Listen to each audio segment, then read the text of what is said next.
नमस्कार। एस्ट्रो तक में आप सबका बहुत बहुत स्वागत है। मैं हूं प्रवीण मिश्र। ग्रहण समाप्त होने के बाद क्या उपाय करने से ग्रहण का नकारात्मक प्रभाव जीवन में नहीं होता है? देखिए, ये जो ग्रहण सूर्य ग्रहण लगा है, ये सूर्य ग्रहण कर्क राशि और आश्लेषा नक्षत्र में लगा है। सूर्य ग्रहण का प्रभाव हमारे धर्म ग्रंथों के अनुसार 30 दिनों तक विशेष रूप से रहता है, लेकिन अगर ग्रहण के समाप्त होने के बाद विशेष उपाय किए जाएं तो ग्रहण के नकारात्मक प्रभाव से बचा जा सकता है। इसीलिए शास्त्रों में नियम बताए गए हैं। तो दुनिया के जिन इलाकों में ये सूर्य ग्रहण दिखाई दिया है, वहाँ के लोगों को जरूर ग्रहण समाप्त होने के बाद ये उपाय करना चाहिए जो हम बताने जा रहे हैं। इसके साथ ही भारत के जो लोग हैं, क्योंकि भारत में एक ग्रहण दिखा नहीं है, ना ही सूतक के नियम लगे हैं, तो भी जो लोग राशियों को मानते हैं, धर्म कर्म पर ज़्यादा भरोसा करते हैं, आप भी ग्रहण समाप्त होने के बाद अगले दिन सुबह ये उपाय कर सकते हैं। तो क्या करना चाहिए? ग्रहण समाप्त होने के बाद सबसे पहला काम है अपने घर की साफ सफाई, और इसके बाद स्नान करें, और स्नान करने के बाद फिर अपने घर के मंदिर की आप सफाई करें। घर के मंदिर को गंगा जल से शुद्ध करें, अपने घर को शुद्ध करें, और फिर अपने घर के मंदिर में भगवान का पूजन करें। ये उन लोगों को जरूर करना है जो लोग दुनिया के उन इलाकों में रह रहे हैं जहां ये ग्रहण दिखाई दिया है, और भारत के लोग भी कर सकते हैं अगले दिन सुबह। तो अपने घर के मंदिर को गंगा जल से पवित्र करें, इसके बाद पूजन करें, और भगवान को सुंदर सुंदर नवीन वस्त्र पहना करके पूजन करें। नवीन वस्त्र, आप पूजा जिस तरीके से प्रतिदिन करते हैं उसी तरीके से पूजन करना चाहिए। और मान लीजिए जब आप घर की सफाई कर रहे हैं तो घर में शुद्धता बढ़ाने के लिए आप जो जल है, झाड़ू पोछा जब लगाते हैं तो जल में आप नमक का प्रयोग करेंगे, उससे नेगेटिविटी दूर होगी। इसके साथ ही स्नान करके गंगा जल छिड़केंगे पूरे घर में, उससे भी घर में पवित्रता का भाव बढ़ेगा। तो ध्यान ये रखना है कि स्नान करके ही गंगा जल का स्पर्श करेंगे, और गंगा जल अपने घर में छिड़केंगे, अपने घर के मंदिर में छिड़केंगे। तो स्नान करके अपने मंदिर की सफाई करेंगे, और गंगा जल से घर को पवित्र करेंगे और मंदिर को पवित्र करेंगे। इसके बाद अपने भगवान को, देवी देवताओं को, जो आपके मंदिर में विग्रह हैं, अगर आपके विग्रह पीतल के हैं तो उन्हें आप स्नान कराइए, गंगा जल से स्नान कराइए। आप जो है पंचामृत बना करके भी स्नान करा सकते हैं। पंचामृत नहीं बना पा रहे हैं तो गंगा जल से स्नान कराएं। सुंदर सुंदर वस्त्र पहनाएं, ताजे पुष्प चढ़ाएं, तिलक लगाएं, और फिर आरती करें।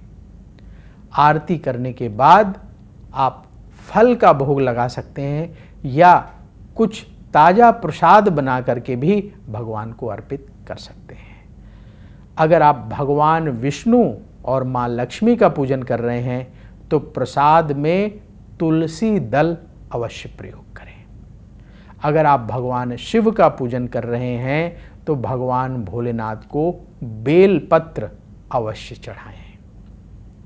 पूजन के बाद क्या करना चाहिए? आपने अपने घर के मंदिर में पूजा कर लिया, इसके बाद हमारे शास्त्रों में बताया गया है कि ग्रहण के बाद दान अवश्य करना चाहिए। तो ये सूर्य ग्रहण है, तो आप ग्रहण के बाद अन्न का दान जरूर करिए। कौन कौन से अन्न होना चाहिए? जैसे चावल, गेहूं मिल जाए तो गेहूं। कई बार शहरों में गेहूं इजीली नहीं मिलता, घर में ला के लोग रखते भी नहीं, आजकल आटा सीधे ले आते हैं। तो अगर गेहूं है तो चावल, गेहूं, दाल। अगर गेहूं ना मिले तो परेशान मत होइएगा, चावल, दाल, आटा, गुड़ अवश्य दान करना चाहिए सूर्य ग्रहण जब भी हो। तो कम से कम 1 किलो गुड़, लाल रंग के वस्त्र, चावल, दाल, आटा, गेहूं मिल जाए तो गेहूं, गुड़ कम से कम 1 किलो, लाल रंग के वस्त्र, फल, ऋतु फल, जो फल इस मौसम में आपको आसानी से मिल जाते हैं वो फल लेंगे। आपके इलाके में जो फल मिल जाते हैं, जैसे इस समय आपको अमरूद मिल जाएगा, मौसमी मिल जाएगी, केला तो हर मौसम में मिलता है, आप केला ले सकते हैं। इसके अलावा सेब का भी मौसम आ गया है, सेब ले सकते हैं। जो आपके इलाके में फल आसानी से उपलब्ध है, जो जिस ऋतु का फल है, वो फल हमें भगवान को अर्पित करना चाहिए। तो वो फल अर्पित करेंगे और वही फल हमें दान भी करना चाहिए जब भी हम दान करने जा रहे हैं। तो आप सब कुछ पैकेट में तैयार कर लें और भगवान को प्रणाम करें, कुछ दक्षिणा रख करके किसी ज़रूरतमंद व्यक्ति को दान कर दें या आप किसी मंदिर में जाकर के दे आइए। इतना कर लें, फिर अपने काम पर चले जाएं, अपने दैनिक कार्य करें। आपको इस सूर्य ग्रहण का कोई भी नकारात्मक प्रभाव परेशान नहीं करेगा। आगे आने वाले 30 दिनों तक ग्रहण का असर रहता है, लेकिन आपके ऊपर कोई भी नकारात्मक असर नहीं होगा। इसीलिए हमारे शास्त्रों में ये विधान बताया गया है कि जब भी ग्रहण हो आप ये उपाय अवश्य करें। क्यों? क्योंकि जब ग्रहण होता है, खगोलीय घटना होती है, तो वातावरण में तरह तरह की जो रेज हैं, अल्ट्रावायलेट रेज हैं, वो फैल जाती हैं और उससे वातावरण अशुद्ध होता है। ऐसी रेज निकलती हैं जो आपकी आँखों को प्रभावित कर सकती हैं। इसीलिए जब सूर्य ग्रहण होता है तो वैज्ञानिक भी कहते हैं, डॉक्टर भी कहते हैं कि आप सूर्य ग्रहण को कभी नेकेड आई से ना देखें। जो विशेष चश्मे बनाए गए हैं उन्हीं का प्रयोग करके देखें। क्यों? क्योंकि वो आपकी रेटिना को डैमेज कर सकती हैं। ऐसी किरणें ग्रहण के दौरान निकलती हैं। तो आप सोचिए कि ग्रहण के दौरान तो वैसे ही क्या होता है, अंधेरा छाने लगता है। ग्रहण के दौरान सूर्य ढक सा जाता है जब सूर्य ग्रहण होता है, और इस बार तो पूर्ण सूर्य ग्रहण कई इलाकों में दुनिया के दिखा। तो ग्रहण के नेगेटिव प्रभाव हमारे आँखों को सीधे सीधे प्रभावित कर सकते हैं। इसीलिए वैज्ञानिकों ने विशेष चश्मे का निर्माण किया है जिनका प्रयोग करके ग्रहण देखा जाता है।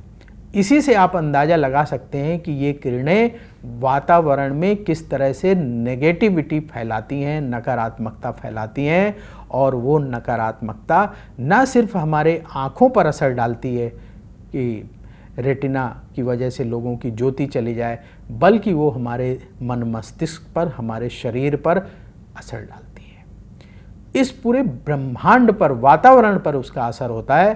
तो हम उससे बच सकते हैं। कैसे बच सकते हैं? गंगा स्नान करके, किसी पवित्र नदी में स्नान करके, क्योंकि नदी का जल बहता रहता है, हर क्षण नवीन होता रहता है। तो नहाने के लिए क्या है कि हर कोई नहीं जा सकता किसी नदी के किनारे या गंगा नदी के किनारे, तो आपको नहाने के पानी में गंगा जल अवश्य मिला लेना चाहिए। अब हमारे जो भाई लोग विदेशों में रहते हैं, अगर आपके घर में गंगा जल है तो गंगा जल मिला करके स्नान कर लीजिएगा, अगर आपके यहाँ ग्रहण दिख रहा है। नहीं तो हर हर गंगे कहते हुए स्नान कर लें। गंगा का स्मरण करने मात्र से पवित्रता का भाव पैदा होता है। तो हर हर गंगे कहते हुए स्नान कर लें, उससे आपका मन पवित्र होगा और आपका तन पवित्र होगा। इसके बाद जो दान का विधान हमारे शास्त्रों में बताया गया है, दान से पुण्य बढ़ता है।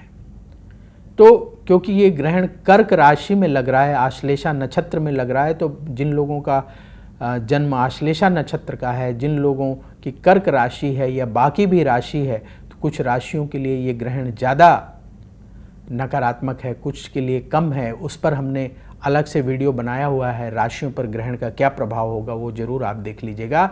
अभी यहाँ आपको बता रहे हैं कि आप दान करके ग्रहण के नेगेटिव प्रभाव से बच सकते हैं। और कोई बहुत बड़ा दान नहीं करना है, अन्न का दान करना है।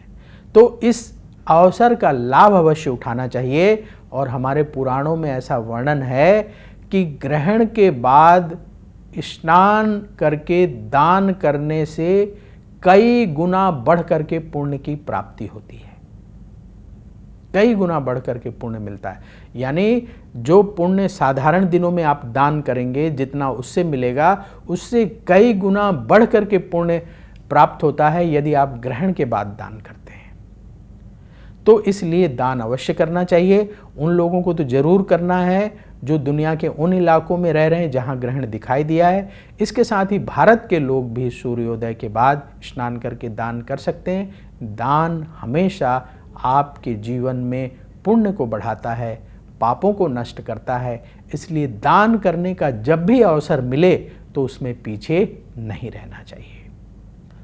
तो अब वक्त हो चला है आपसे विदा लेने का। कमेंट बॉक्स में जय श्री राधे जरूर लिखें।